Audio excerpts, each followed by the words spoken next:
the same disregard for integrity and facts when it comes to taxation. Here are the facts. More Scottish workers pay more income tax than those elsewhere in the United Kingdom. Yet John Swinney falsely accuses me of misleading Parliament when I state this hard fact, and then he doesn't correct the record. Now, I know that the SNP's culture of dishonesty will never change, but does John Swinney at least agree that Scots are paying too much tax? First Minister. First things first, Presiding Officer, the arrangements in relation to the scrutiny of ministerial conduct have been strengthened by the arrangements that I have put in place. And the system of independent advisers being able to explore and examine cases at their own volition, without reference from me, has only been provided by the actions that I have taken as First Minister to set the highest tests for accountability and scrutiny that have to be in place at all times. So let's hear the First Minister. That is only possible because of the arrangements that I have put in place as First Minister. And in relation to the substantive point that Russell Finlay puts to me, the Independent Scottish Fiscal Commission forecasts show that most Scottish taxpayers are expected to pay less income tax this year, 2025-26, than they would if they lived in the rest of the United Kingdom. And I'm happy to put that point on the record in Parliament today. Russell Finlay. So he's strengthened accountability by dishing out a get-out-of-jail-free card to all his SNP pals. That's one way of doing it. Taxes are too high in Scotland. Scots are forced, not asked, to pay £1.7 billion extra a year through SNP income tax rises. Yet they see a wasteful government utterly incapable of fixing public services that only get worse, as demonstrated once again today with the revelation that bed blocking costs the NHS up to £500 million every single year. The SNP's list of costly failures is truly endless. Struggling workers, families and businesses, they all deserve a break. That's why in next week's budget we're calling on John Swinney to reduce the crippling financial burden by cutting income tax. So will he do so? First Minister. In relation to public services, the recent data that came out on Tuesday demonstrates that for the 6th month in a row, long waits in our National Health Service are falling. In some circumstances, they have fallen by 30% since the start of the financial year. From the plan that I put in place, the resources I put in place, long waits coming down just as I promised they would do for patients the length and breadth of our country. So the key point I would say to Russell Finlay is that the investment we are making in public services is delivering the better outcomes for people in our country. Now, the delayed discharge report from Audit Scotland today demonstrates that there is a necessity for us to work collaboratively with local authorities to tackle that issue, and that good work is highlighted in the Audit Scotland report. Of course, this government recognised the need for that intervention with the National Care Service proposals, but the Conservatives and others would not support those proposals when they came to Parliament. Thank you. And the Let's hear one another. And the last thing I will say, to Mr Finlay about his tax cut proposals is that, yes, his proposals involve cutting tax, but they also involve cutting public spending by £1 billion, and he never answers that question. Russell Finlay.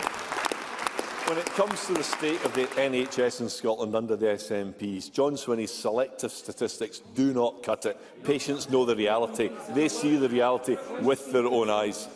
John Swinney thinks that he can take more and more from workers and businesses, and at the same time spend more and more on benefits.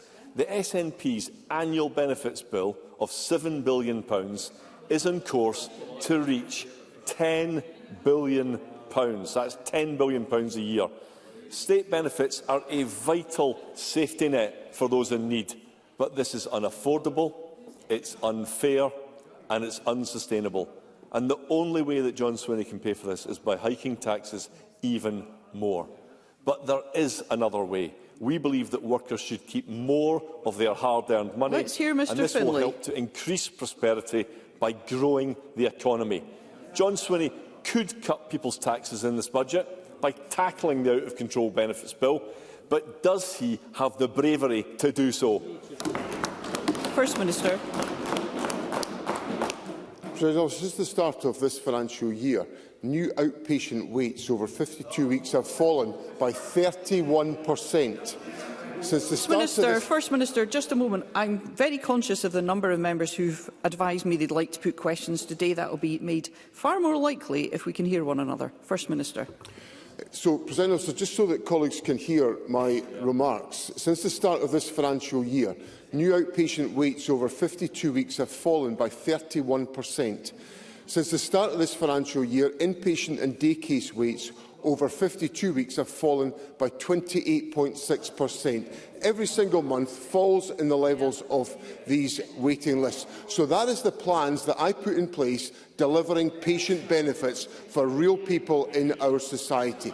Now, when it comes to social security investment, what this government has done has invested in measures such as the Scottish Child Payment, which means that child poverty is falling in Scotland when it's rising in other parts of the United Kingdom, and we have child poverty levels that are at 30-year lows in Scotland as a consequence of our intervention. Now, I know that Mr Finlay doesn't care about child poverty. I know that the implications of Mr Finlay's policies are to reduce support for vulnerable people in our society, and as a consequence, more children will be subjected to poverty by the callous actions of the Conservative Party. Well, we will have none of that on these benches. We will stand beside the families of Scotland, reducing poverty and making sure that there is opportunity for all within Scotland. Question number 2, Anna Sarwar. Presiding Officer, Audit Scotland's report on delayed discharge is damning and should shame John Swinney and the SNP government. It reveals that in the last year, over 720,000 bed days were lost to delayed discharge. That is almost 750,000 clinically unnecessary days in hospital in a single year for patients cleared to leave, but many trapped because they can't get a care package. 720,000. That is nearly 2,000 bed days lost every single day. And that is the real-life consequence of almost 20 years of John Swinney and the SNP. So isn't this just 720,000 more reasons why Scotland needs a new government and new leadership? First Minister. Sir, I welcome the report from Audit Scotland because it highlights the importance of tackling the issue of delayed discharge, which has been a priority for this government and which is recognised in the Audit Scotland report. Now, when we look at the substance of the delayed discharge issue, Audit Scotland highlight the complexities involved, but they also highlight that delayed discharge only affects 3% of patients within our health system. So 97% of patients leave hospital without delay. Now, there are complex challenges that have to be addressed, which is why I welcome the observation in the Audit Scotland report that Scotland's Population Health Framework, the Health and Social Care Service Renewal Framework and the NHS Operational Improvement Plan offer an opportunity to make progress with a common focus on prevention. So what that means is that Audit Scotland are recognising the arrangements this government has put in place to work with our partners to address the substance of the delayed discharge problem, and that will be my priority in taking forward this activity. Anna Sarwar. Officer, that was a pathetic answer from a First Minister who promised to eradicate delayed discharge a decade ago and proves he's out of touch and out of time. And this is the damning consequence of his 20 years in government that he has to own. 720,000 bed days lost in 1 year. the SNP's failure to deal with delayed discharge cost taxpayers and our NHS over £440 million a year. Hundreds of millions wasted while waiting lists remain too long and staff feel unsupported. Audit Scotland warned the system cannot function as intended. No grip from the centre, no clear accountability, no effective oversight, and all this has human consequences. Some patients have been forced to wait more than 6 months in hospital after they've been medically cleared to leave. So why is John Swinney so willing to dismiss not just the financial cost of his failure, but the human cost of this SNP government too? First Minister. One of the important points at the heart of the Audit Scotland report is the need for there to be the deepest level of integration between health and social care services in Scotland. And the Government tried to do something about that by the work that we brought forward on the National Care Service, and the Labour Party would not support us despite a policy commitment to support Let's the hear National one Care another. Service. Now, what that means is that the Labour Party say one thing in one context and another thing in a different context. And what's my evidence for that? Well, my evidence for that is on Monday, Anna Sawar claimed that in Scotland, waiting lists continue to rise. Yesterday, Anna Sawar admitted that waiting lists are coming down in Scotland. So between Monday and Wednesday, Mr Sawar doesn't understand if waiting lists are going up or coming down. What it means is that Mr Sawar just simply makes it up as he goes along, and the people of Scotland are seeing through that. Anna Sawar. Presiding Officer, John Swinney is not living in the real world. He thinks Scotland's problems are because of the opposition.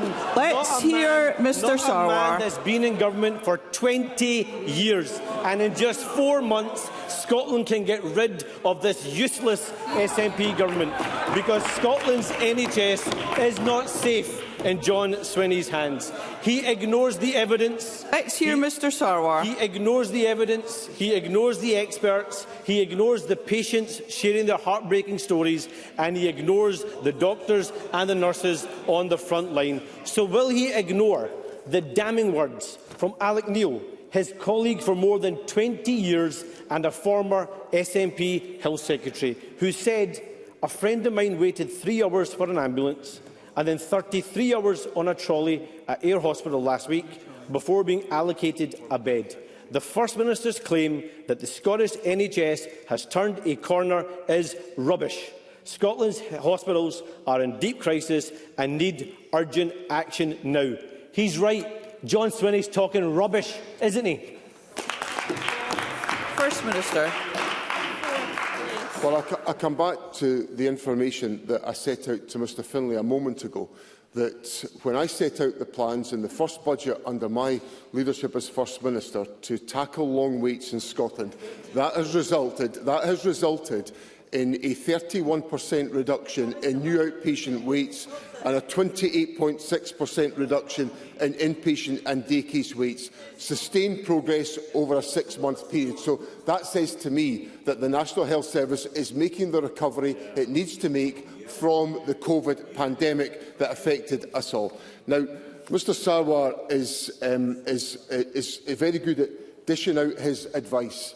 18 months ago, he advised the people of Scotland to elect Labour MPs, and yesterday he described those Labour MPs as idiotic. That tells us all we need to know, that Anna Sawar is not living in the real world, that what he said to the people of this country 18 months ago to vote Labour has proved to be a disaster, because he's now describing those Labour MPs as idiots. I think what the people of Scotland are now realising is that Anna Sawar offers nothing in new leadership to Scotland, and that what the SNP will do is get on with delivering for the people of Scotland, and that's what we're doing just now.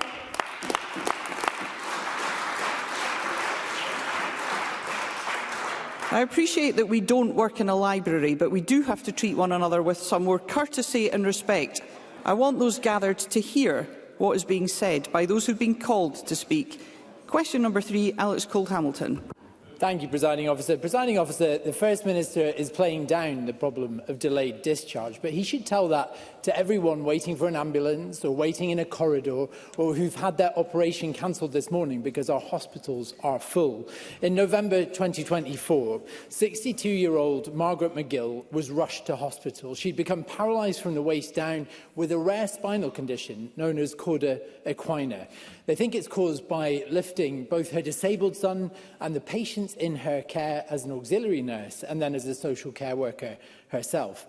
Margaret has been in hospital, first in Raigmore, now in Wick, for over 400 days. The family home was adapted and ready for her last April. The ramps were installed, doors widened, a whole extension's been built. What's missing are the carers, the staff she needs to drop by to help her. So Margaret is still in hospital. Her husband, Cathal, told me this morning that she is a positive and vibrant woman, but she is struggling. She just wants to get out of hospital. So can the First Minister tell me, what is it going to take to get Margaret home? Minister. Well, I'm sorry to hear the circumstances that Mr McGill is experiencing, but some of the steps that Mr Cole-Hamilton has outlined are positive steps with the adaptations that have been put in place in the family home to enable Mrs McGill to be able to come there. So there are practical steps being taken in the right direction, but the challenge is the availability of carers. And I acknowledge that is a difficulty in many areas of Scotland, but especially acute in rural areas where the working age population is not as large as we would want it to be. Hence why Mr Cole-Hamilton and I are probably agreed that we've got to have a constructive approach to migration issues to try to boost our rural population. Now, I know that there is a very active focus on meeting the social care challenges in the Highlands, and I'm very happy to receive details about the particular case and identify what further steps can be taken to assist in that respect. Alex Cole-Hamilton. Presiding Officer, those adaptations in Margaret's home are of no use to her for every day that she remains stuck in that hospital. And the brutal irony of this story is that Margaret herself was a care worker. Throughout her career, she has offered support that is now unavailable to her. She should have been home within 14 weeks, but she's been in hospital now for 14 months. It's happening the length and breadth of the country. Scotland deserves better than this. That's why my party has made care a priority in our discussions over the Scottish budget. It's now been 10 years since Shona Robertson, as Health Secretary, promised to get rid of delayed discharge altogether. Yet 2,000 people are marooned in hospital every single day. It's a care bottleneck that means cancelled surgeries, endless waits in A&E, and ambulances stacking up outside hospitals. This morning, we learned that it's costing the NHS at least £1.2 million a day, but the cost to Margaret and people like her is incalculable. So can I ask the First Minister, when will the penny finally drop for the SNP that you cannot fix the crisis in our NHS until you've fixed care? First Minister.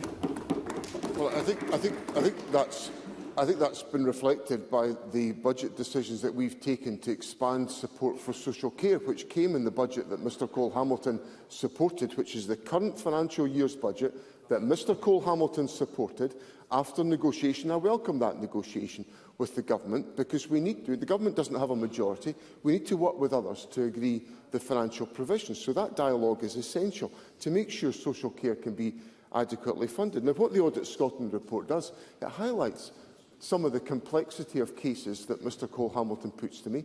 It also highlights the challenges about recruitment, particularly in remote and rural areas, which I'm not disputing that at all. That's why I've taken steps to make it more practical and possible for people who come to this country to work in our care service, people who've been abandoned by the changes to care arrangements by the immigration rules of the United Kingdom government, where I've taken steps to make sure more of those individuals can work in our care service. And I give Mr Cole-Hamilton the assurance that where there are practical and pragmatic steps that we can take to do that, we will do exactly that. Question number 4, Karen Adam. Thank you, Presiding Officer. To ask the First Minister what action the Scottish Government is taking to support those affected by fuel poverty in light of the recent rise in energy prices and their potential impact on the cost of living for households across Scotland. First Minister. Presiding Officer, the Scottish Government delivers the strongest package of winter heating support available anywhere in the United Kingdom.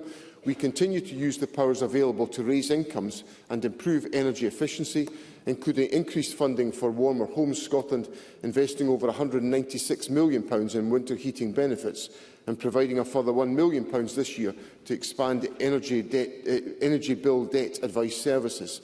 However, the main levers for addressing fuel poverty, such as energy prices and market reform, are reserved. We have repeatedly called on the UK Government to introduce targeted bill discounts to reduce the number of households in fuel poverty by around 135,000. Adam. I thank the First Minister for that answer, and I commend the measures outlined by the First Minister, and I'm proud that at a time when people are struggling, that this SNP government is providing the strongest package of winter support than anywhere else in the UK. The Labour Party promised to cut energy bills by £300, but households are nearly £200 worse off.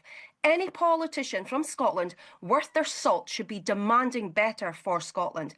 And while the UK Government continues to deliver nothing but broken promises, does the First Minister agree that it is only through independence that we can prioritise Scotland's interests and actually reduce energy bills? First Minister. Presiding Officer, Karen Adam makes the very strong point that the people of Scotland were promised a reduction in their fuel bills by the Labour Government, and their fuel bills have gone up. Another broken promise from the Labour Government.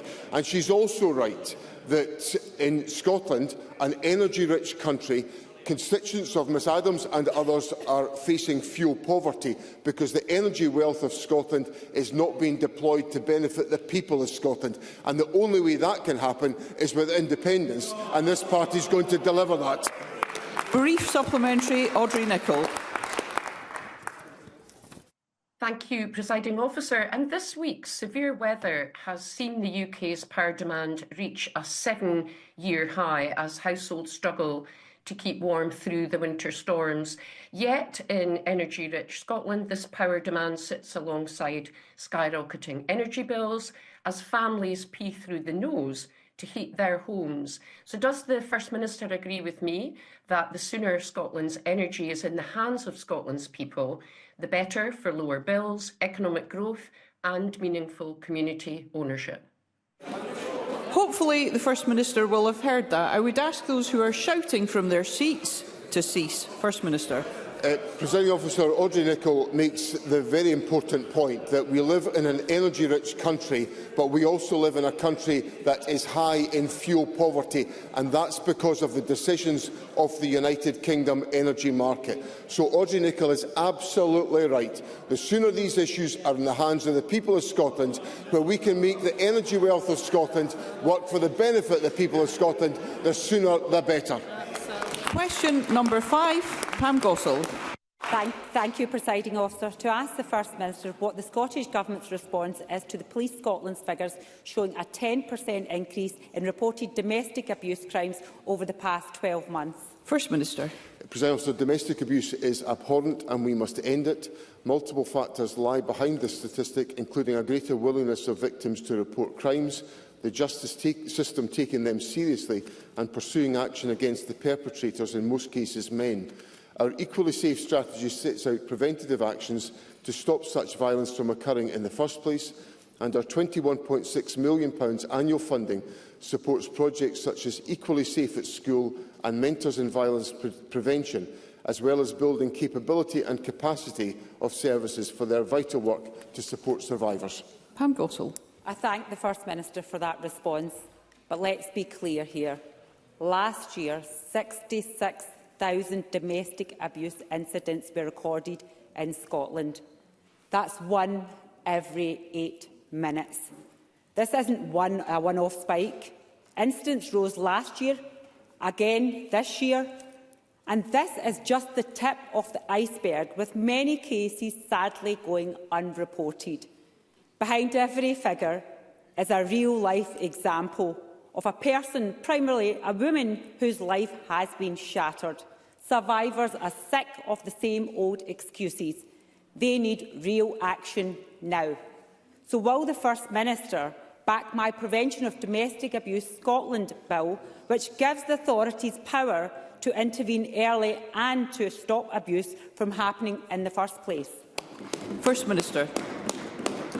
Sir, I believe this government has taken very significant action to ensure that the perpetrators of domestic violence are brought to justice. And the increase in the number of crimes that are being reported and the number of prosecutions that are being successfully achieved is testament to the fact that the prevention of domestic abuse and the pursuing of those who perpetrate this heinous crime is taken deadly seriously within the government, and the data demonstrates how that is taken forward.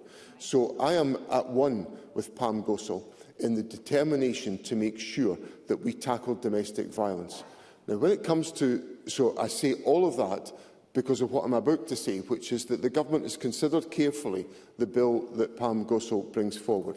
We have concerns with how the proposals would work in practice, and we do not believe that the proposals in the bill are able to be supported because of the nature of those proposals and the fact that they would not provide the additional, any additional emphasis or effectiveness in the domestic abuse arrangements. We have arrangements in place which allow multi-agency public protection arrangements and the disclosure scheme for domestic abuse in Scotland, which gives people the right to ask about the background of their partner, and to Police Scotland the power to tell people that they may be at risk, even where this has not been asked for. These are very, very strong arrangements we already have in place, and we regrettably do not believe that Pam Gosal's bill will add to the effectiveness of those provisions. But I reiterate our absolute determination to do all that we can to tackle domestic abuse as a heinous crime in our society. Question number 6, Ariane Burgess. Thank you, Presiding Officer. To ask the First Minister to provide an update on the rollout of the £2 bus fare pilot agreed as part of the 2025 to 26 budget negotiations. First Minister. So, following an expression of interest process with our regional transport partnerships, I am pleased to confirm that we will work jointly with Hightrans and Zetrans to deliver the bus fare cap pilot. The initiative aims to make bus travel more affordable, improve access for low-income communities and support sustainable travel for people in Highland, Moray, Argyll and Bute, Western Isles, Orkney and Shetland. We look forward to progressing the phased launch of the pilot later this month, subject to finalising its design and operation. Ariane Burgess. I am delighted that my region of the Highlands and Islands will be the first to benefit from this new approach to affordable buses proposed and delivered by the Scottish Greens. Can the First Minister outline how this scheme will be promoted and supported to maximise uptake in these areas, and how it will contribute to reducing car dependency and cutting transport emissions as part of Scotland's climate commitments? First Minister. So the bus fare cap pilot is one of a range of measures the government is taking to address poverty and to support households and also to enable individuals to have the choice, the credible choice and the affordable choice of utilising public transport. So this represents a significant milestone, and it enables us to work with our partners to promote this as a means of making bus travel more affordable, to improve access for low-income communities and to support sustainable travel for people across the Hightrans and Zetrans areas. And we will, of course, learn important lessons from the application of this pilot, which has been the product of good, constructive cross-party working between the Government and the Scottish Green Party in relation to the budget, and I'm delighted to commend that today. Question number 7, Jackie Bailey. I ask the First Minister what action the Scottish Government is taking following reports that the Queen Elizabeth University Hospital released the wrong body for cremation. First Minister. I am deeply concerned by the situation and extend my sympathies to the families affected. The arrangements and requirements for caring for the deceased require that dignity and respect and the correct procedures are followed at all times. NHS Greater Glasgow and Clyde and the Inspector of Funeral Directors are investigating the circumstances of this case, and I expect to see the outcome of this investigation shortly.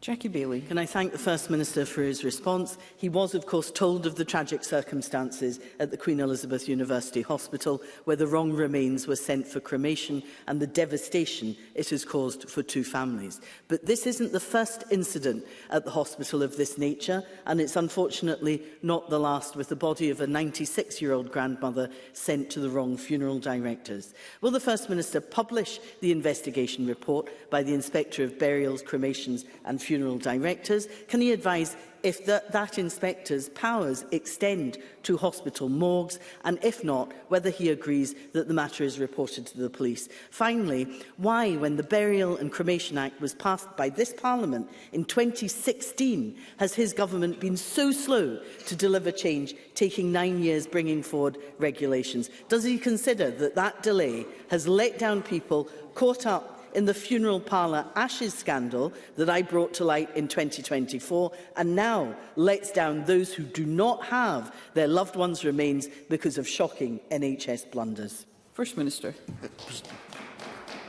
Presiding Officer, the implementation of the Burial and Cremation Scotland Act 2016 is being taken forward, and most of the provisions are in place, and indeed there is further recruitment of individuals as part of that implementation process.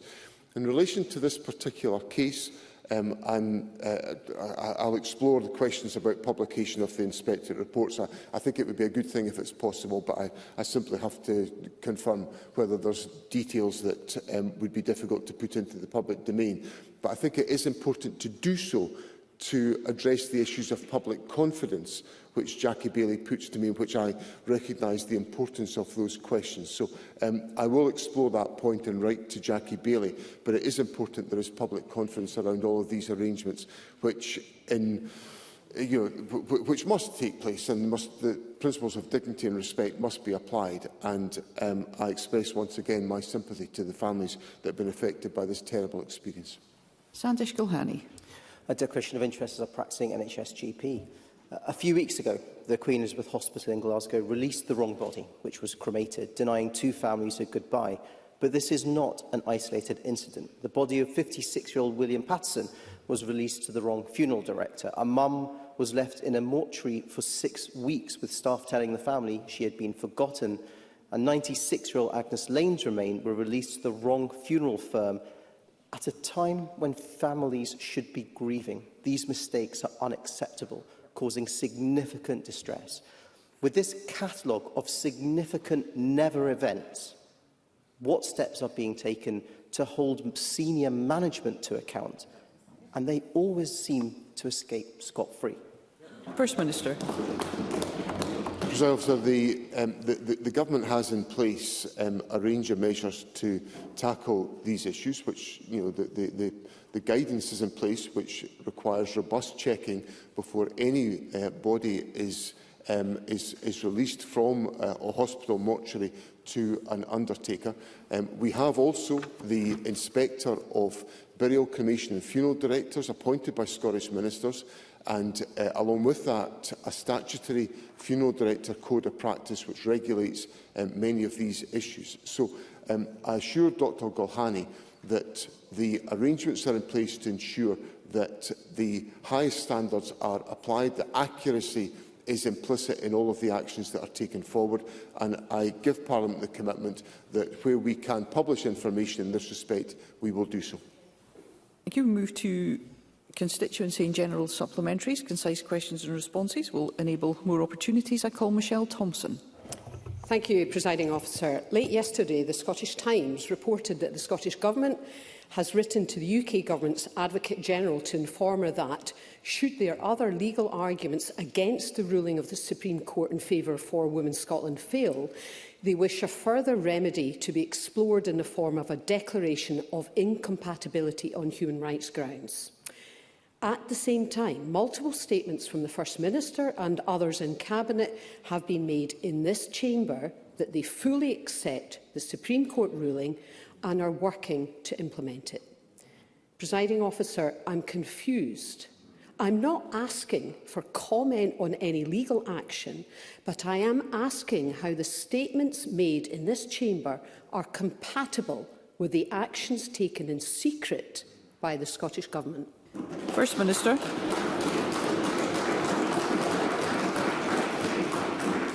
President Officer, in this respect, there are live legal proceedings underway, and there will be elements of my comments that are restricted because of that fact. But what the government is doing is exactly what we told Parliament we were doing, which is taking forward the steps to ensure that we have the correct guidance arrangements in place to deal with the implications of the Supreme Court ruling. And that is the work the government is undertaking and is always undertaking in this respect. Carol Mockin. Thank you, Presiding Officer. Earlier this week, reports revealed that the A&E department at Crosshouse Hospital and NHS Ayrshire exceeded capacity by 50% this December. Staff had no choice but to care for and treat patients in corridors. Now, to be clear, this is not just a winter issue. Crosshouse A&E exceeded capacity during 7 months last year. So can the First Minister advise what progress has been made in capturing data on corridor care at both a national and local level, so that we might finally understand the true scale of this risk to staff and patients? First Minister. This is work that we are undertaking in collaboration with health boards around the country to ensure that we have in place sustainable arrangements in accident and emergency. But that's also part of a whole system approach which involves the role of the Scottish Ambulance Service and NHS 24, because there's an increasing proportion of patients are being supported by the Scottish Ambulance Service when they are called to either homes or businesses or other locations to avoid individuals being transported to hospitals if they can be sustainably supported in another situation. And then obviously there are a range of other sources of advice available to ensure that individuals' health needs are met. Now, I visited myself during the Christmas break the Accident and Emergency Department at Glasgow Royal Infirmary, which was operating, yes, under pressure, but it was operating in a sustainable fashion on the occasion that I was there. And there has been, in other circumstances around the country, there has been stress and challenge within the A&E system and other areas where there has been sustainable handling of the cases with which we are wrestling. But I give Carol Mockin the assurance that we are working to ensure there is a sustainable availability of services right across the country, and that will be focused on Crosshouse Hospital as much as anywhere else in the country. Douglas Lumsden. Sir, yesterday journalists at STV took strike action, protesting at job cuts that would lead to the end of a separate news bulletin coming from the north of Scotland. I commend and support them for taking a stand defending local journalism. So can I ask the First Minister if there is any pressure that the government can put on STV and Ofcom to help maintain a dedicated news service for the north east of Scotland? First Minister. Well, President, I agree entirely with Mr Lumsden about the importance of the distinctive news output and the substantive news output from STV North. There have been some amended proposals brought forward, but I stress the word substantive. I think what the alternative proposals that have emerged will lead to that erosion of substantive news output from STV North. The Cabinet Secretary for Constitution, External Affairs and Culture has provided an update to Richard Leonard yesterday on his meetings with the NUJ, STV and Ofcom, and the Government has made representations to Ofcom. We've been in dialogue with STV, and I reaffirm the position that we have taken all along, that a distinctive and substantive news output from STV North is what is required, and it's what the journalists of that organisation deserve, because they do an outstanding job in reflecting those issues. And actually, the weather circumstances of the last few days have rather made the point powerfully, because the circumstances in the north of Scotland have been acutely more challenging than the rest of the country, and that's been reflected in the distinctive and substantive news coverage of STV North. So I think the recent events of recent days make Mr Lumsden's point. Thank you, John Barr. Thank you, Presiding Officer. As we've just heard this week, STV journalists and production workers have been on strike in response to the proposed cuts to STV North in Aberdeen. and I know the First Minister is aware of the vital role local news plays in keeping communities informed. So does he agree that we must protect local journalism and demand the STV to think again, negotiate with its workforce and resolve this dispute to benefit both the workers and the communities they serve in the North East of Scotland? First Minister. In the light of these exchanges, I will make sure there are renewed representations made by the Government to STV and to Ofcom, because for all the reasons that I've put on the record today to Douglas Lumsden, and I reiterate them to my colleague Jackie Dunbar, it is important that we protect substantive and distinctive news coverage from STV North, and that's an important commitment to public service broadcasting in Scotland. Liam Kerr. Thank you, Presiding Officer. On Tuesday, I asked the First Minister what help could be given to the North and North East during this period of extreme weather in the face of severe council budget challenges. Since then, the situation has worsened, with further falls overnight and ice everywhere.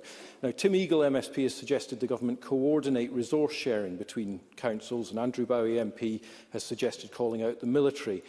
Is the First Minister sympathetic to these solutions, and in any event, what further support can the Government offer to help the people of the North and North East during this extreme weather?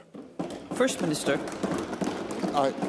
As I acknowledged on Tuesday, I recognise the severity of the issues that have been wrestled with, principally in the North East, but also in the Highlands, the Northern Isles and in the Western Isles. Now, we have had, at some time since Friday, an amber warning in place Friday, Saturday, Sunday, Monday and Tuesday in these areas. So the situation has been very acute.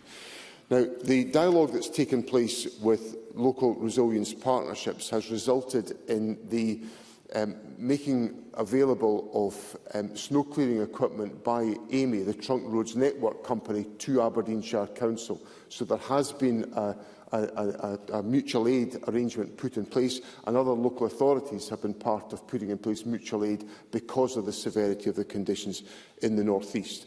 Now, no agency has requested additional support from either the Scottish Government or the Ministry of Defence beyond those arrangements, but we are in constant contact with the resilience partnerships in the North East. We had an extensive further follow-up discussion on Tuesday evening, specifically with Aberdeenshire Council and on behalf of the Resilience Partnership, and we've been working closely with local authorities and health boards. But I assure Mr Kerr that we are in active dialogue to identify if there is any other additional practical assistance that can be offered. The last point I would make is that we're now in a period where there is a relaxation of the intensity of the weather, so the ability to apply measures to recover the situation is a greater opportunity in the absence of amber warnings, and that will be the priority for the next few days. Mercedes Vialba.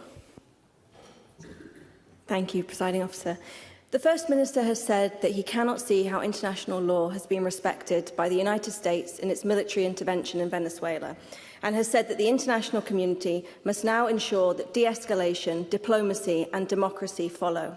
While it is the case that defence is a matter reserved to the UK Government, Wick John O'Groats Airport is Scottish Government owned, so reports that it is being used to support US military operations in relation to Venezuela are alarming. So can I ask whether the First Minister was made aware of the intention to use this airport to support yesterday's action, and given his expressed views, what assurance can he give to my constituents in the North East that their Scottish Government-owned infrastructure is not being used as a staging post to violate international law? First Minister.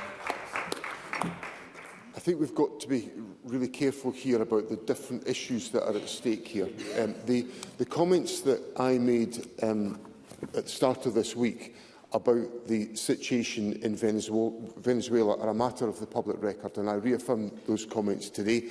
I believe in the international rules-based system, but having listened carefully to what has been said by the United States administration, I cannot see how international law has been respected in that case. Now, that is one circumstance. There is another circumstance, which is the incident involving the tanker. Now, I have, and the Government has, no knowledge as to whether or not aircraft that landed at Wick Airport on the morning of the 7th of January yesterday were involved in that initiative. We have no knowledge of whether that is the case or not. What I can tell Parliament, for transparency, is that Wick Airport is regularly used by aircraft to refuel to enable them to make journeys across the Atlantic and into the Arctic areas. That has been a long-standing part of activity, but Hans Airports Limited do not scrutinise the basis on which any requests for landing are made in these circumstances. But I stress the Government and Hans Airports do not have any knowledge of whether the aircraft that landed yesterday were used in the US-UK operation against the Russian tanker. And I conclude by saying two things. Firstly, that this is, of course, a matter that is reserved to the United Kingdom Government.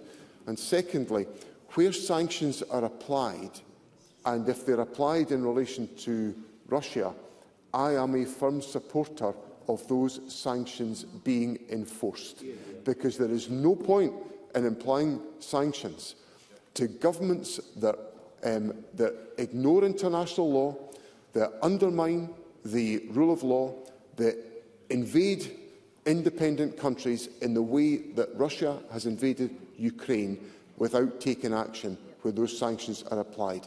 And on that point of principle, I'm happy to set out the Scottish Government's position. Thank you. That concludes First Minister's questions. The next item of business is a members' debate in the name of Claire Baker, and there will now be a short suspension to allow those leaving the chamber and the public gallery to do so.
Thank you. The next item of business is a members' business debate on motion 19504 in the name of Claire Baker on non-fatal strangulation laws and intimate partner homicides. This debate will be concluded without any questions being put, and I would invite those members who would wish to speak in the debate to please press the request to speak buttons, and I call on Claire Baker to open the debate. Around 7 minutes, please. Thank you very much, Deputy Presiding Officer, and I'd like to thank the members who signed my motions that could be debated today. I would particularly like to thank Tess White and Michelle Thompson, who I've worked with to raise the profile of non-fatal strangulation. And as both members have indicated that they are not seeking re-election, I wish to recognise their commitment to fighting violence against women and girls in Scotland. I look forward to hearing their contributions and others from across the chamber this afternoon. At the outset, I want to commend the researchers whose work has prompted this debate. Led by Professors Sonia Offis and Clement Quintana Dominique of the University of Exeter, the research on intimate partner homicide and non-fatal strangulation is not only academically rigorous but profoundly human in its implications. Their work has brought new evidence into focus, and it gives renewed urgency to this discussion. Non-fatal strangulation is not a new concern. It is an issue that I and others have been raising in this Parliament for a number of years, with successive Justice Secretaries and First Ministers, as well as in debates and questions. The normalisation of non-fatal strangulation driven by pornography should be challenged. I welcome the intention of the Online Safety Act to outlaw choking in online pornography, making it a priority offence. The Institute for Addressing Strangulation has carried out 2 surveys, And in less than a year, of those aged 16 to 34 who reported being choked during sex, saw an increase from 35% to 51% of people. While 70% of people said that consent was established before choking and 38% reported that they enjoyed it, 27% said there was no consent and 36% felt scared by the action. While the focus of today's debate is the research which seeks to strengthen the legal framework, we do have to recognise the IFS research, which shows that 29% think there are safe ways to strangle, 38% enjoy it, and 18% think it's a normal part of sex. We can legislate more, but that won't necessarily stop non-fatal strangulation in intimate relationships. Non-fatal strangulation is not risk-free. It can cause serious internal injury, brain damage or loss of consciousness within seconds. It can cause incontinence, coughing, neck pain, confusion and can lead to anxiety and depression. But it may not leave visible marks, and that absence of visible injury can affect how incidences are recorded, investigated or prosecuted. It can be used as a tool of control and coercion, and survivors describe how terrifying the experience can be, not only because of the physical danger, but also because of what it represents, an assertion of total control over breath, over consciousness, over life. As a Parliament and as a society, are we prepared to challenge the normalisation of strangulation within sexual relationships, and what are we going to do about it? In 2019, research for BBC Radio 5 Live found that a third of women under 40 had experienced unwanted slapping, choking, gagging or spitting during consensual sex, with the Centre for Women's Justice said the findings showed the growing pressure on young women to consent to violent, dangerous and demeaning acts. I have pressed the Scottish Government to undertake research into the normalisation of violence and sexual activity, including choking, reflecting the evidence and unease that acts carry a high risk of serious harm are being continually framed as routine or expected. In Scotland, there should be a multidisciplinary approach which encompasses public health, education and justice. It would appear that that is not the case, and that there is very little recognition of the prevalence of this practice and its consequences. Non-fatal strangulation in intimate partner relationships is too often minimised, misunderstood or treated as a lesser form of assault. But the evidence being presented today does often recognise it as a strong predictor of future lethal violence. Consent does not exist in a vacuum, and where there is fear, coercion, power imbalance and risk of serious harm, the concept of consent becomes problematic. The survey shows that people consent to being strangled or strangling others because their partner enjoys it, not necessarily because they enjoy it. Treating strangulation as normal, mutual or harmless risks obscuring abuse and silencing victims. The research highlighted in today's motion reinforces why this matters. It is the first known international study to examine the impact of standalone non-fatal strangulation laws on intimate partner homicide rates across multiple jurisdictions, and its findings are striking. In US states where non-fatal strangulation has been criminalised as a distinct serious offence, intimate partner homicides fell by double-digit percentages. Female victim homicides declined by around 14% and male victim homicides fell by 27%. The researchers estimate that more than 1,500 lives have been saved as a result of these laws.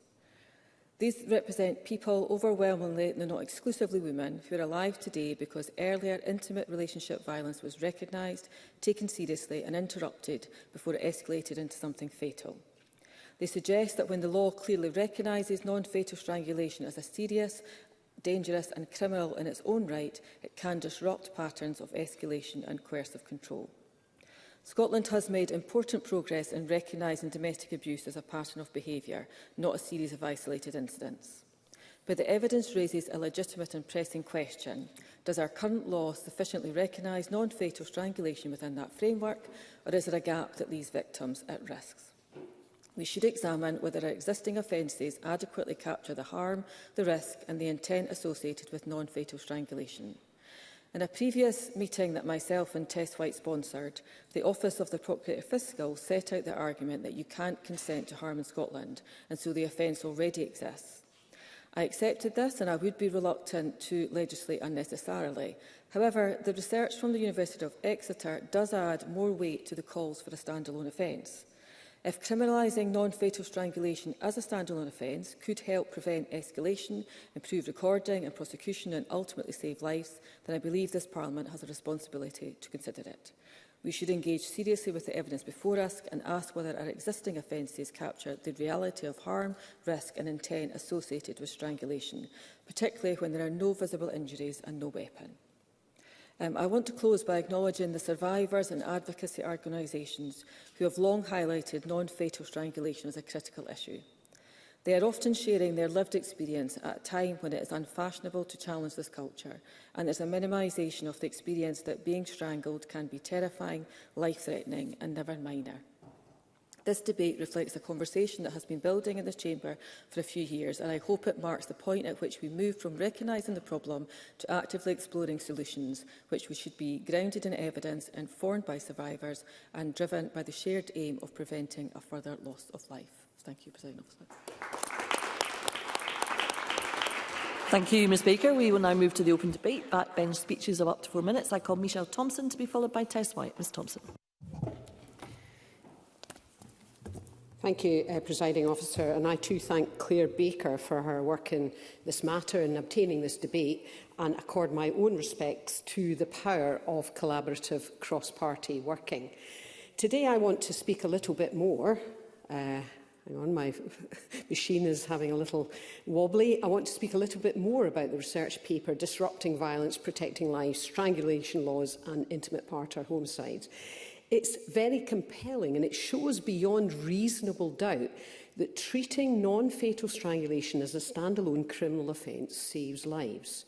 The paper analyses nearly 30 years of data linking non-fatal strangulation laws across the United States with detailed homicide statistics.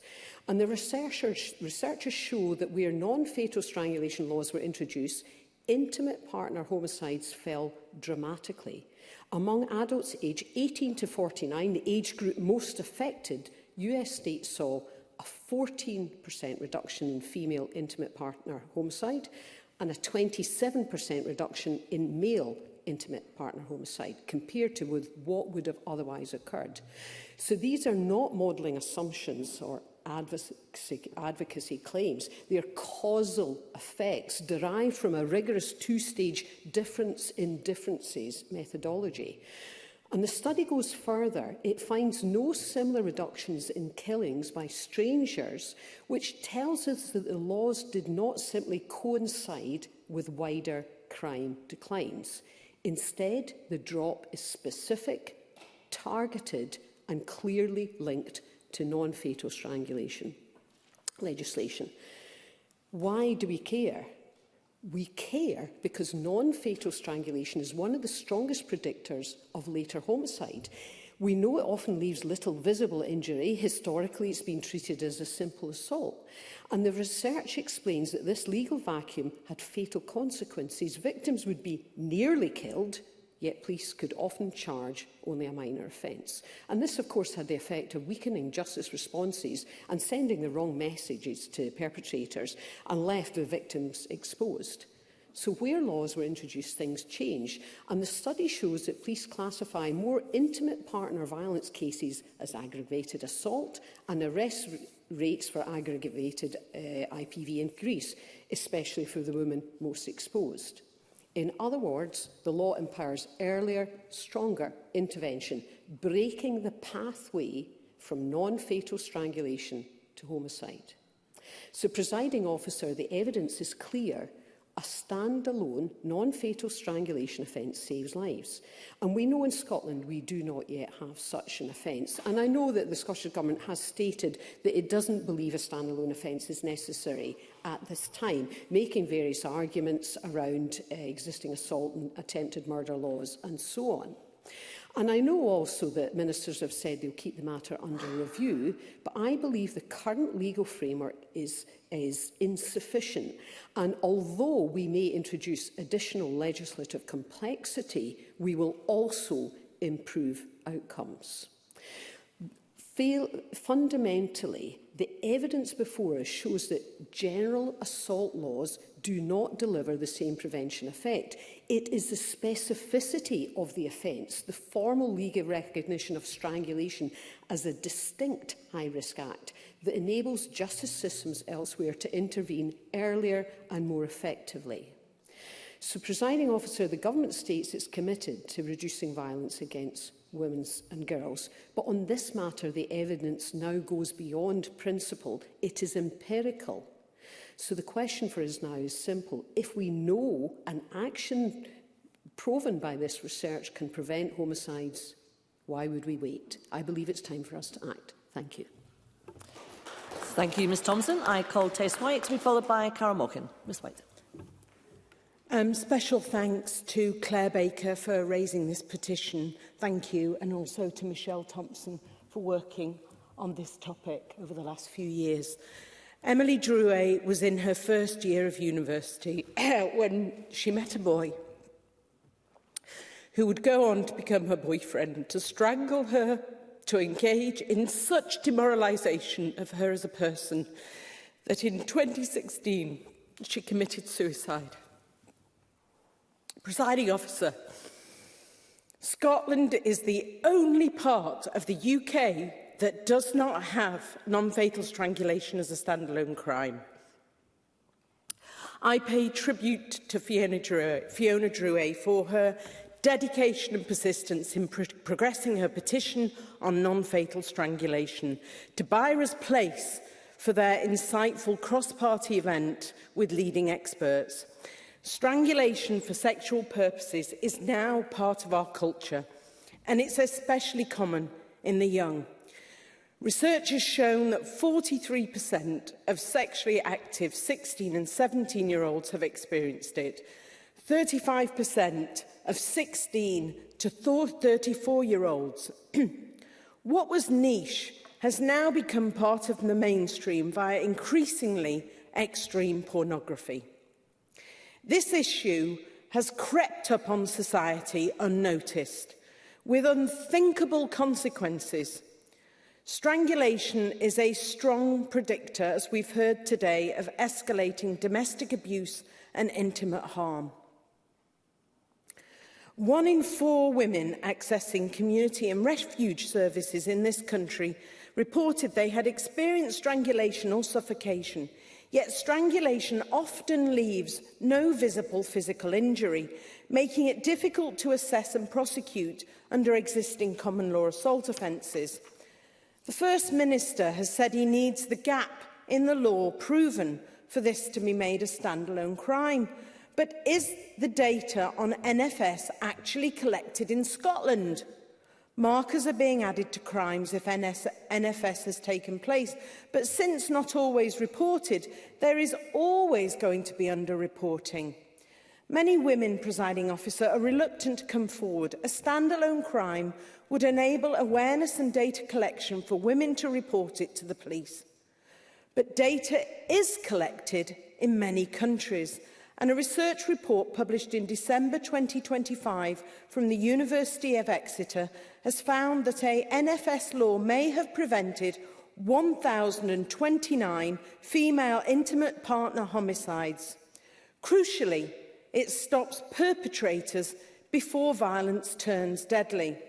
And as we've heard today, researchers Professor Sonia Orifice and Clement Quintana-Domecq say laws that explicitly define and criminalise non-fatal strangulation are scalable and actionable policy tool for preventing lethal acts of domestic violence.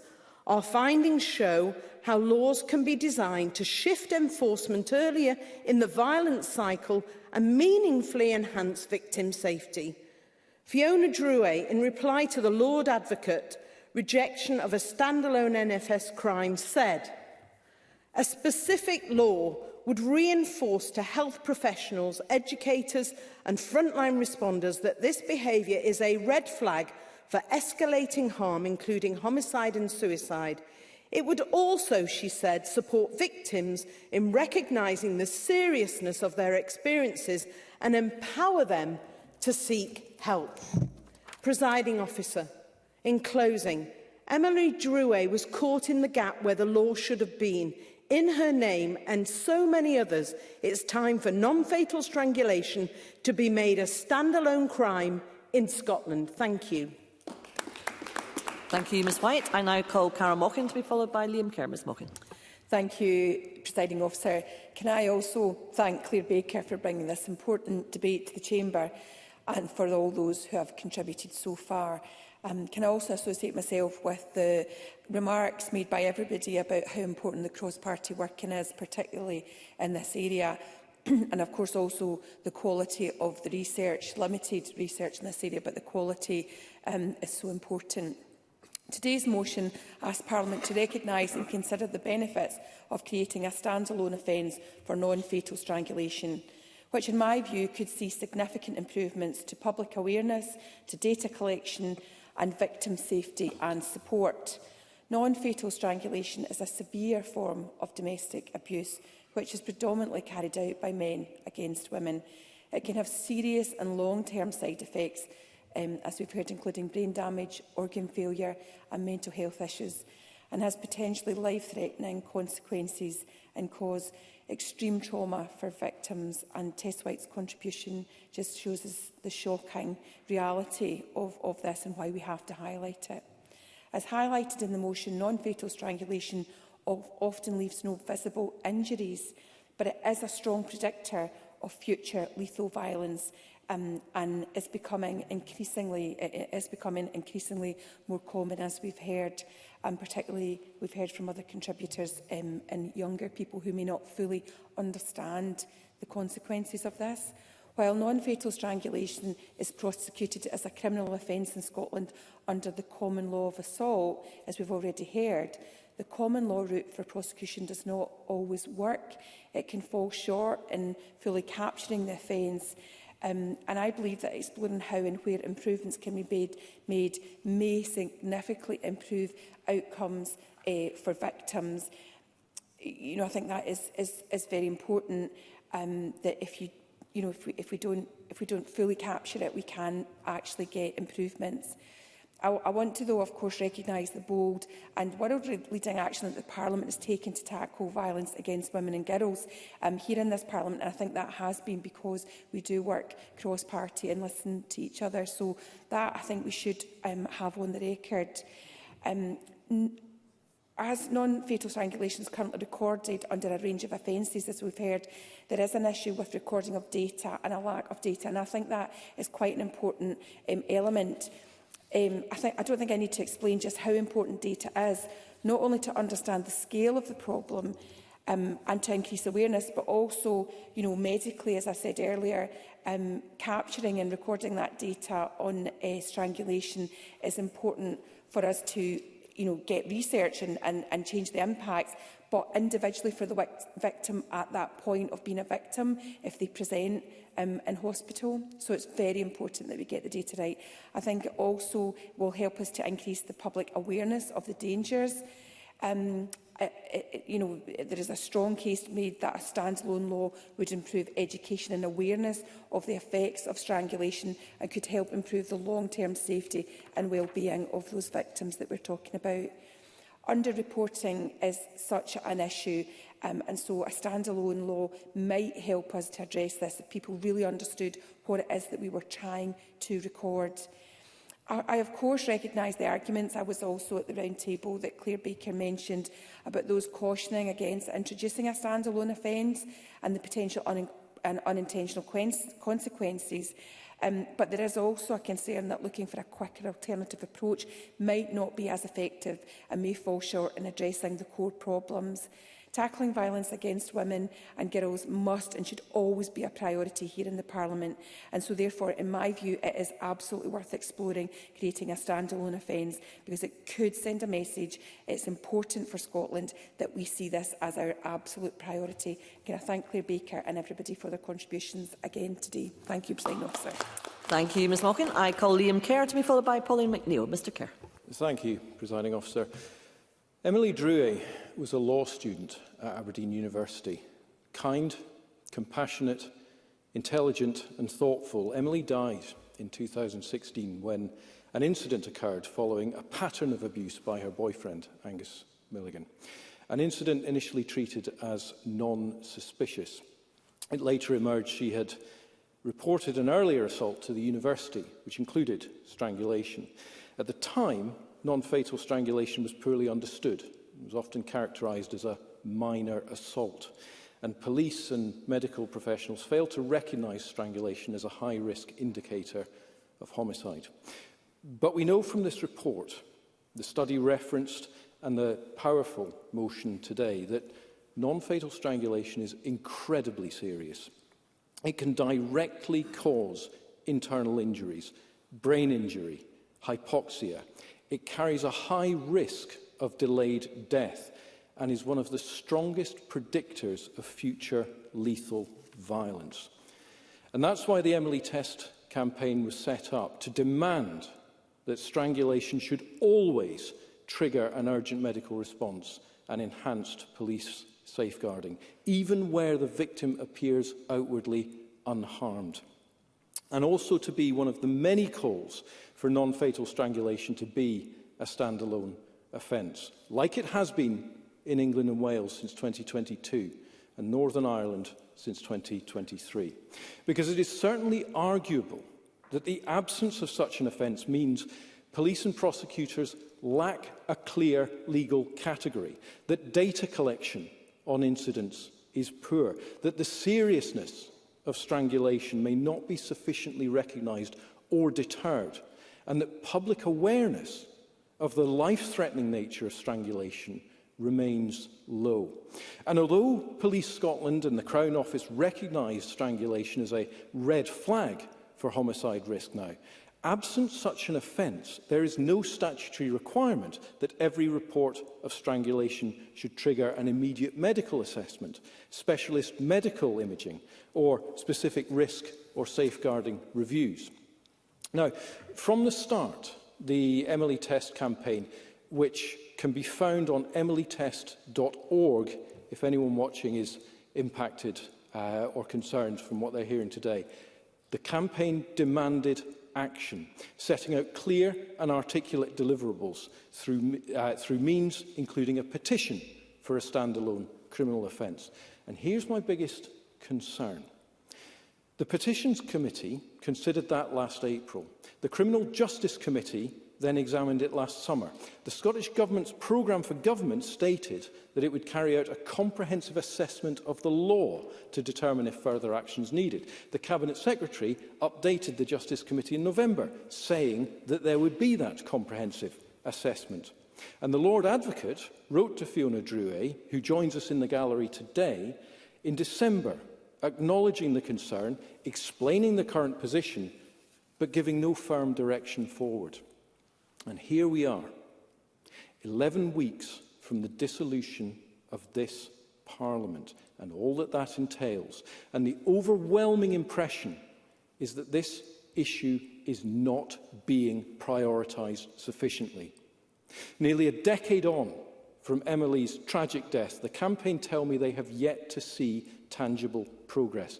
So thanks to Claire Baker's motion and the report which prompted it, and all who contributed their time and expertise to it, the Minister has the chance, in closing today, to set out exactly what will be done to address this before May's election. She must not countenance any delays. We have a duty. We owe it to Emily and all those impacted by this vicious practice of non-fatal strangulation. Close the gaps, act now, and make sure no woman becomes another victim of this appalling violence. Thank you. Thank you, Mr Kerr. I call Pauline McNeill to be followed by Monica Lennon. Ms McNeill. Thank you to Claire Baker for bringing this motion and for taking this on in this Parliament. And to Tess White and Michelle Thompson, I just want to endorse the words of Claire Baker, that the work that Tess White and Michelle Thompson have done in violence against women is very notable in this Parliament and should be recognised. I was shocked to read that more than 20,000 victims in the UK experience strangulation every year, and I also attended the briefing that Claire hosted the Women's Support Project and Beera's Place, and it opened my eyes to something I knew very little about at the time. But it also alarmed me to learn that children were present in more than 1/3 of non-fetal strangulation offences, according to the UK's Crown Prosecution Service. I found that quite staggering. But what I learned at the briefing that was hosted by Claire Baker and others is that the timeline of being strangled goes like this. In 6.8 seconds, it's time to render you unconscious. In 14 seconds, it's anoxic seizure. And in 15 seconds, loss of bladder control. And only 30 seconds, loss of bowel control. And I know many others are talking about it leading to a fatality.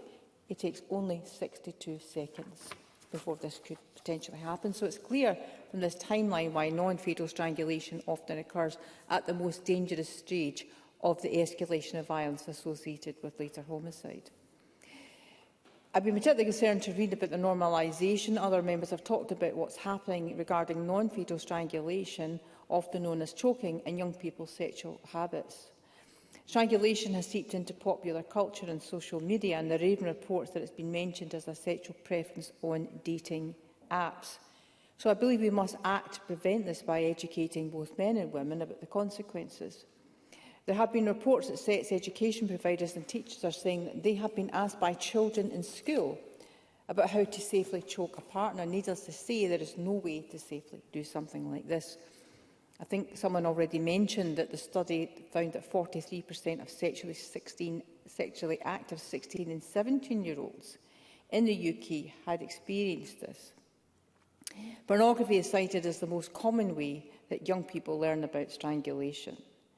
I think addressing the harms of extreme pornography must be central to our work in violence against women and girls.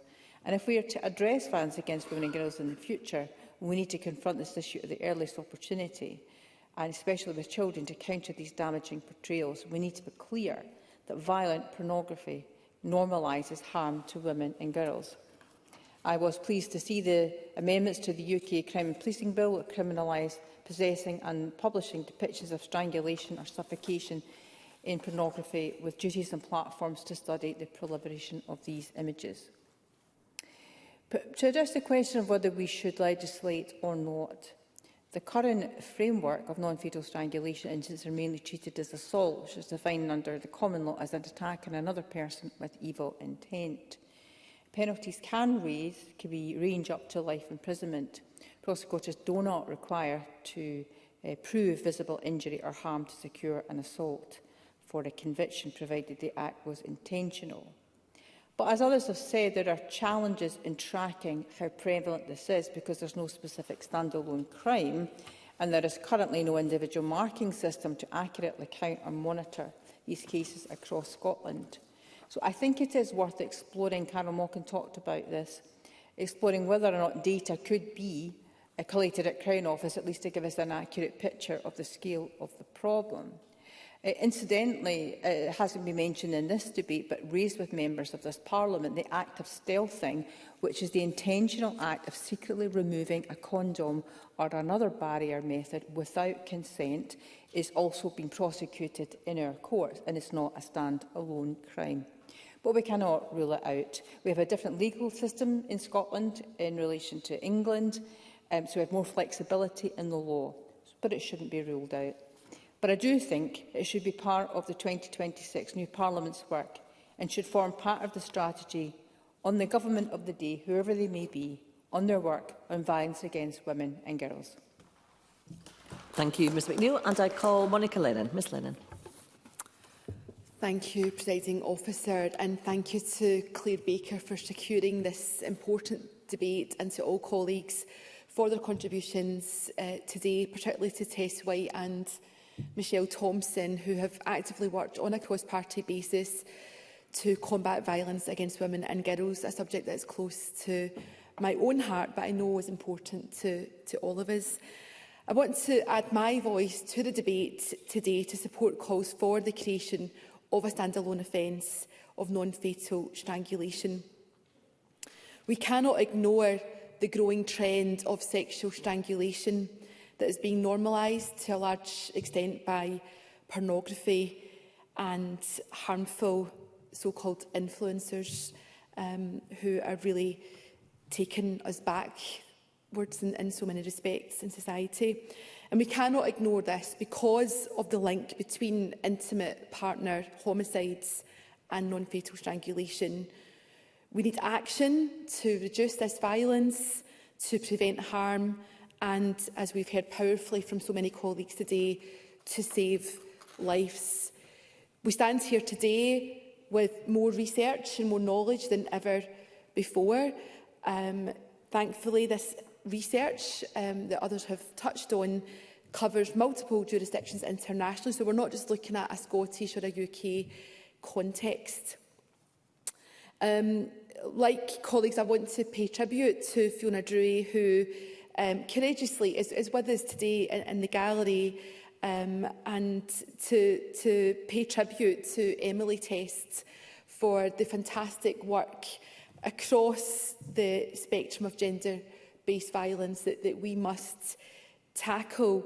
And I say that not just as a politician, but also as a mother who now can sleep a little bit better at night knowing that my daughter is studying in an institution that is fully signed up to the Emily Test Charter. When Fiona and I met to discuss this work at South Lanarkshire College, again another institution that is in my parliamentary region, it just gives that extra bit of peace of mind that there is that discussion happening in our colleges or universities, but we need to do much more. And I think we all recognise that it isn't down to one minister or one department or one agency. Just like we're showing cross-party working in here today, this needs to be a partnership-wide approach. I won't talk about the really worrying statistics because I think they've been covered, although really alarmed to read the Institute for Addressing Strangulation report that it's the age of 18 to 20 is the most common age where respondents report first starting to strangle others or to be strangled. What I did notice in preparing for today is that just in December of 2025, there was a big conference in Lancashire. Ministers may know about it, but that brought together key stakeholders to really shine a spotlight on non-fatal strangulation. And if you don't know about it, Ministers, it's maybe something to look at. It'd be good to see something similar happen in Scotland, if nothing like that is already planned, and what are the public health messages that we can get out there. The mission of Emily Test is to ensure that no other student ends up in Emily's shoes, and that sits in my heart today as we, I think, bring our remarks to a close before we hear from the Minister, that yes, we can look at the data, we can look at the legal arguments, but we know that it's these human stories that really do have impact and change behaviours. So I hope by speaking today that I put on record my support for the motion that went to public petitions, the motion today, and that we can all work together to work with the Scottish Government to get the change that we all want to see. Thank you. Thank you, Ms Lennon. And I now call on Cabinet Secretary Angela Constance to respond to the debate. Around 7 minutes, please. Thank you very much, Presiding Officer. And firstly, I want to thank Claire Baker for bringing this important issue of non-fatal strangulation to the Chamber today. I've certainly had the opportunity over the last few years to engage with Ms Baker on this matter, and that has certainly led to further Scottish Government activity in terms of exploring solutions, and I will come to that later in my remarks. Secondly, I also want to acknowledge the contributions of Michelle Thompson, Tess White, Carol Mockin, Liam Kerr, Pauline McNeill and Monica Lennon in today's debate.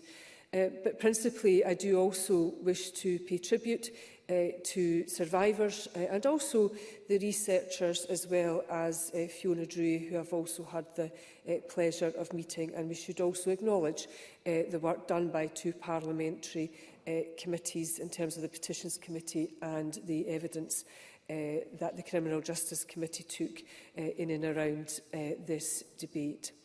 I think we are all horrified by the scale of this issue, and as many speakers have acknowledged today, non-fatal strangulation is extremely harmful. Choking reduces the flow of oxygen and can therefore cause damage to the brain as well as to the windpipe. And alongside the physical risks, anxiety, depression, loneliness are often associated with experiencing non-fatal strangulation. And non-fatal strangulation is also used mainly by men to exert coercive control within relationships. Claire Baker spoke of that total control that some men seek. And there is evidence, again, that others have acknowledged, that those men are also more likely to carry out severe violence. And a few speakers today have spoke about how non-fatal strangulation is indeed a red flag. Presiding Officer, last month Parliament debated 16 days of activism highlighting men's violence against women and girls. And as many of us have acknowledged today, Scotland does have world-renowned domestic abuse legislation which addresses the dynamics of coercive and controlling behaviour. Yes, I will, of course. Tess White. Thank you, Cabinet Secretary, for taking an intervention. I hear what you say, and I'm glad you've referenced the Criminal Justice Committee. But has the Cabinet Secretary reviewed the latest evidence from December, where the professors looked at the US, which introduced non-fatal strangulation as a standalone crime, state by state by state? And the evidence is clear that they demonstrated there was a clear correlation that creating it as a standalone crime did actually reduce deaths. And I think the reason for the debate today is because of that compelling evidence. And if the Cabinet Secretary hasn't reviewed the data with the professors, will she? Cabinet Secretary. Presiding Officer, I am aware of that evidence. Claire Baker, in her opening remarks, spoke about the importance of us all to engage with the evidence. What I will do later in my remarks, I will reflect on the current position in Scotland in terms of Scots law and some of the concerns that have been obliquely referenced by speakers, but also to outline the action that the Scottish Government does take forward, because we don't have a closed mind on this issue, although given some of the evidence that came to the Criminal Justice Committee, I think there are aspects that do need to be considered and considered further. The first point I wanted to acknowledge, Presiding Officer, in terms of what else needs done, is that I do acknowledge that it is clearly very important that we have the means to identify cases of non-fatal strangulation in order to address this aspect of abuse of women and girls. And I know that everyone in this chamber is committed to taking whatever action is needed to address such abuse. And that, of course, includes societal and cultural change to address the factors that risk normalising this behaviour. For example, we have agreed the new offences in the UK Crime and Policing Bill criminalising pornography featuring strangulation or suffocation, and that will extend to Scotland if passed. I also welcome updated NHS Inform web pages which include clear information on non-fatal strangulation, highlighting that there is no safe way to be strangled and that it is a criminal offence to cause harm through strangulation. Presiding Officer, if I can now turn to the proposal for a stand-alone offence. Of course, briefly. Grateful before the Cabinet moves on to the next point.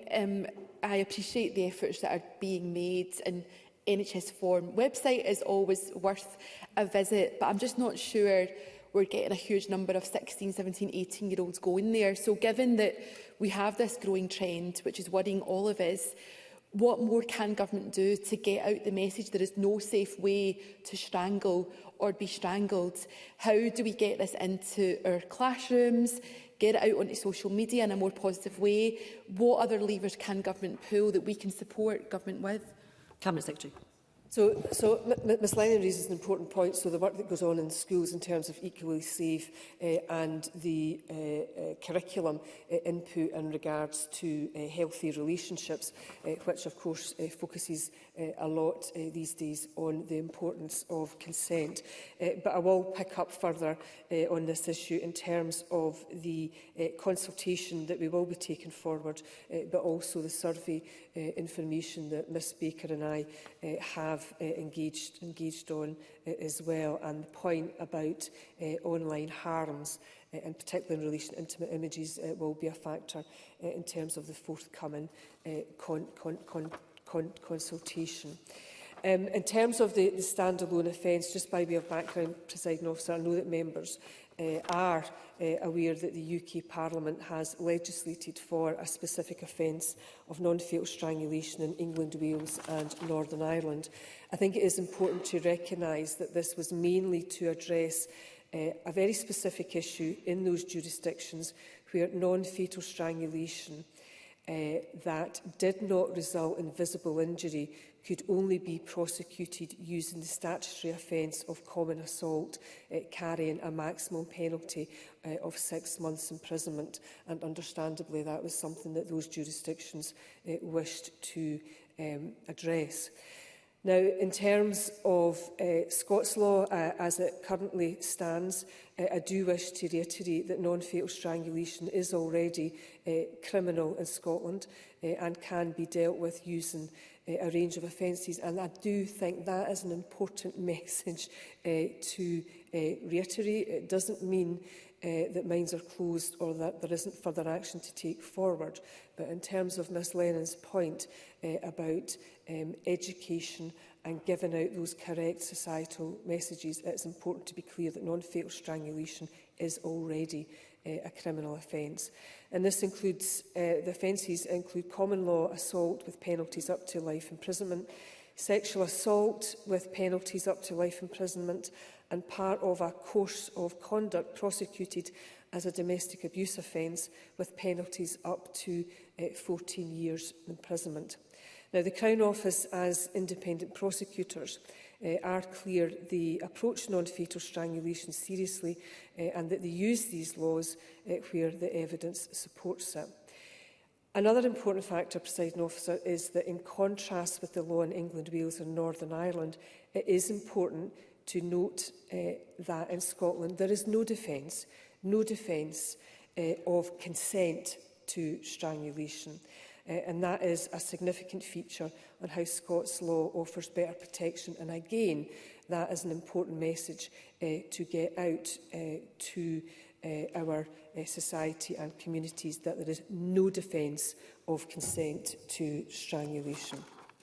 While I understand and respect deeply the views that creating a specific offence could send a message about the unacceptability of non-fatal strangulation, and could help measure its prevalence, and actually recognise that these are important factors and they are powerful factors and they're, by their very nature, powerful arguments.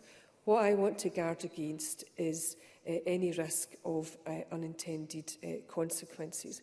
And I say this in light of the evidence highlighted by the Crown Office and Procurator Fiscal Service and their evidence to the Criminal Justice Committee last year for a specific offence as distinct from assault, because there would need to be corroboration specifically of the strangulation and not simply the assault or domestic abuse. And we've already heard from members today that one of the salient issues with non-fatal strangulation is that it often leaves no visible signs.